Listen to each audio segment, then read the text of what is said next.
Thank you, Mr Hollowbone. It's customary when I rise to do the third-party summation to thank the member who has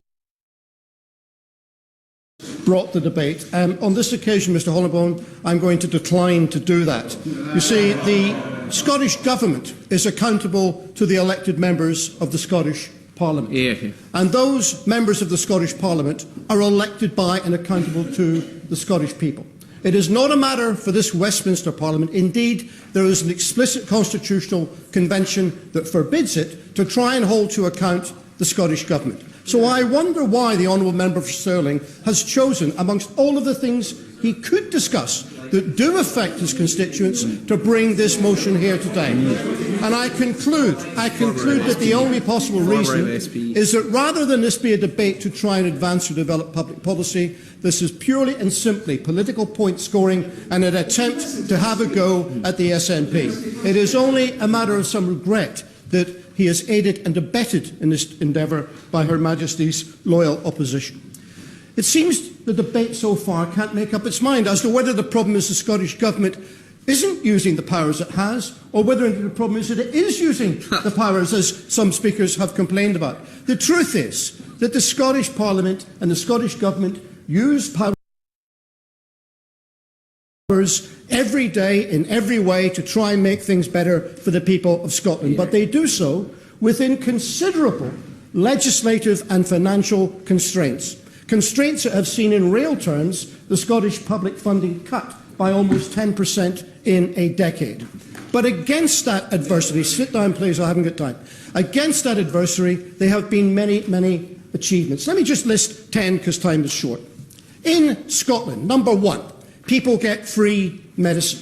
In Stirling, since the policy was introduced, 34,000 free prescriptions issued to the honourable gentleman's constituents.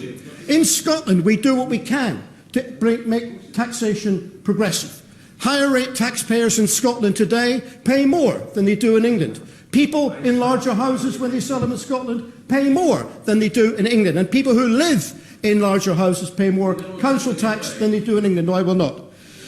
So we use the powers when we've got them. Crime is at an all-time low, with more than 1,000 police officers on the beat over the 10 years of the SNP government.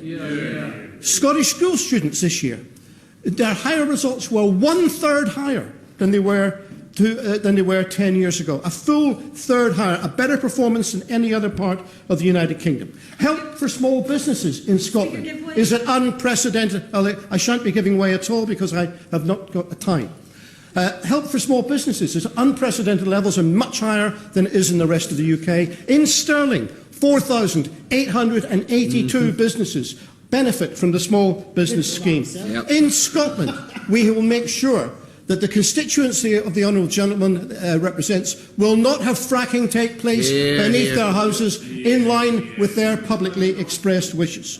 We have done what we can to mitigate the effects of this Westminster government. The bedroom tax, for example, a pernicious attack on the poor. We have used the hardship fund to try and mitigate that. In Stirling, 1,021 people have been recipients of that hardship fund to mitigate the bedroom tax.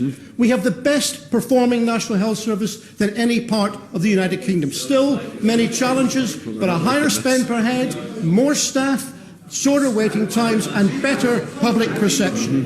We have built 60,000 affordable homes in Scotland in the last 10 years, including 3,085 in Stirling, of which 777 are social housing. And most of all, it is still the situation in Scotland where if you want to go to university, it is free and you do not have to cripple yourself with unnecessary debt in order to pursue your education. Exactly. Compare and contrast that Scottish Government record with the record of the Tory Government here at Westminster. A government which, after just 4 months in office, appears to be punch-drunk. A government that is adrift on a sea of uncertainty and chaos of its own making. Yep. I know which government I would rather have in control of my life, and that is the Scottish Government led by the SNP. And no wonder, I say to the honourable gentleman, no wonder that my party, the SNP, is 17 points ahead in the opinion polls, and his party is now trailing in third place in Scotland. The honourable gentleman's wafer-thin majority is disappearing day by day.